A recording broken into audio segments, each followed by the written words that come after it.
don't have children. And we tell these young women, we say to them, look, you can look down the road and you will have everybody fill your head with reasons not to have children.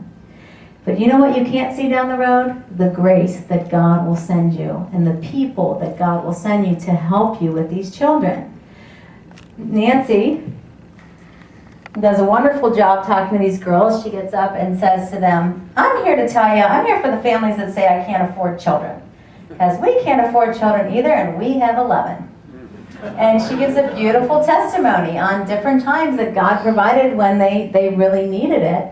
And, unfortunately what I see is young parents get married, they want to have it all, they buy a house that's 10 times bigger and better than most of us ever lived in, and then they're trapped into a two-income situation where they keep putting off having children because they bought over their head, and they constantly worship at the altar of college tuition.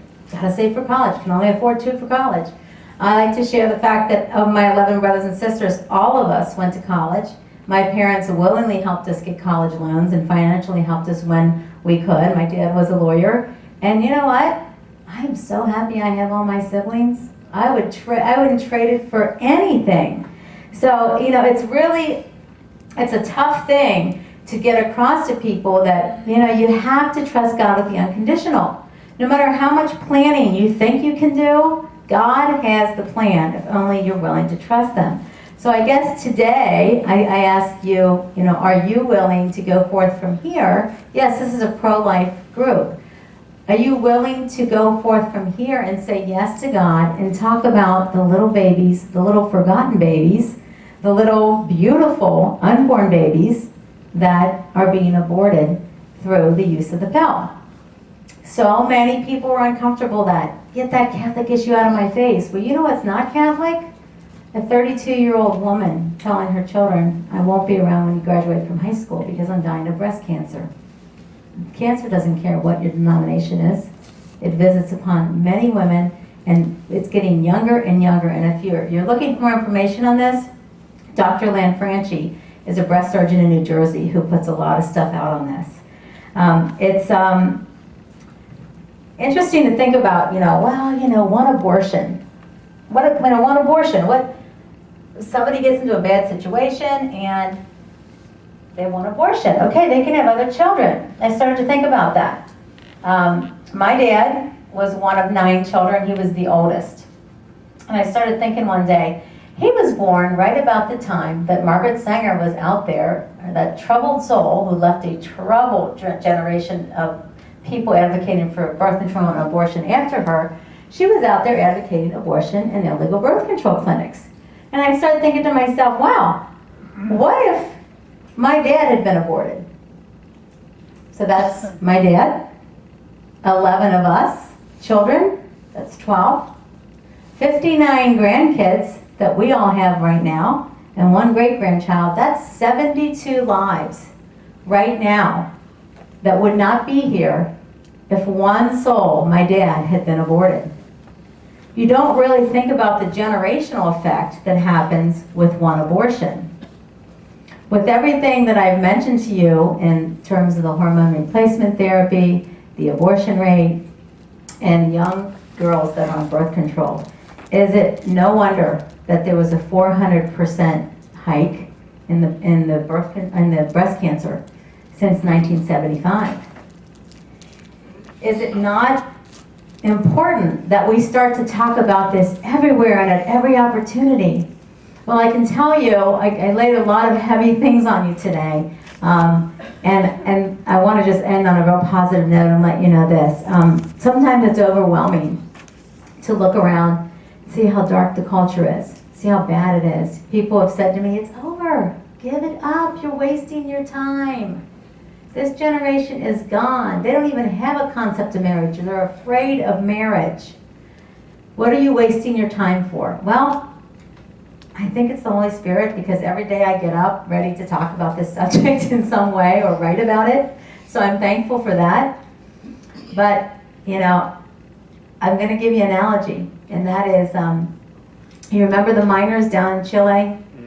everyone watched them. It was in October of 2010, and they were in a dire situation. They were about a quarter of a mile, half mile, down into the ground. There was absolutely no hope that first day. They said, there's 33 of them down there. We don't know how they're going to get out. It's dark down there, and the engineers went to work. But there they were down in the dark environment, and all they had was prayers and hope. And they began praying. And as the engineers were working, they request that they have prayer books and rosaries and a statue of the Blessed Mother. Everything sent down. It's a very Catholic country. And the prayer vigils began up at the street, at the level, above where they were trapped. And they kept saying, it's not possible. It's not going to happen. Lo and behold, they came up with this capsule that was barely large enough to fit their broad shoulders, one person, into that capsule. And they had to be pulled up in the pitch black by others, up a half mile up on a pulley. Every one of those men had to step into that capsule with faith in the person up there that was pulling them up, with faith in God, that He would take them through the darkness of that tunnel. And the next time you have to drive a half mile, imagine being trapped in a capsule that barely enclosed your body. And trust and believe that they would get up to the light, to the love of their families, and to survival. And when I saw this, I said, that's where we are right now. We all are some aspect of that story. When we think about a comparison, we are living in an enormous amount of spiritual darkness. It's bad. It's really bad. God is asking us sometimes to be the one pulling the younger generation up out of the darkness. Pulling them up. And what I realized a long time ago is, you can't get demoralized. You gotta be happy with reaching, if necessary, one soul at a time. Pulling them up, one at a time. In the most hectic time, 2 months ago, my little neighbor just had her second baby. She called and said, can you come over? I said, oh, sure. I went over, and she was just so overwhelmed and telling me her husband doesn't understand. Our husbands were never taught they were the provider. I have to work. I can't stay home with my children. I had the opportunity just to reach one person that day. Other times, I get to talk to folks like you. We get to talk on the radio. We get to talk at college campuses. God only asks us to do what we can do, and He will open the doors, and He can and will change it all in an instant.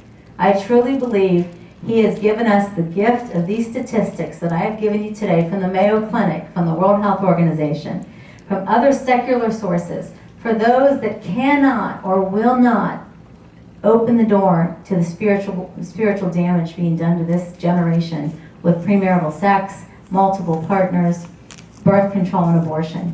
When they look at the undeniable statistical facts, that somehow softens their heart to see that they are a precious gift of God that should not be used and objectified. And we, all of us, have to be the ones pulling them up and realize that there may be a long period of darkness. We don't know how long. But we do know that we can trust God, and we can have the courage to say yes to Him and go out and spread that light that He has blessed us with in this room to try and change the hearts of the younger generation, so that they can see the true blessings that can be in their lives if they simply say yes to God. Thank you so much.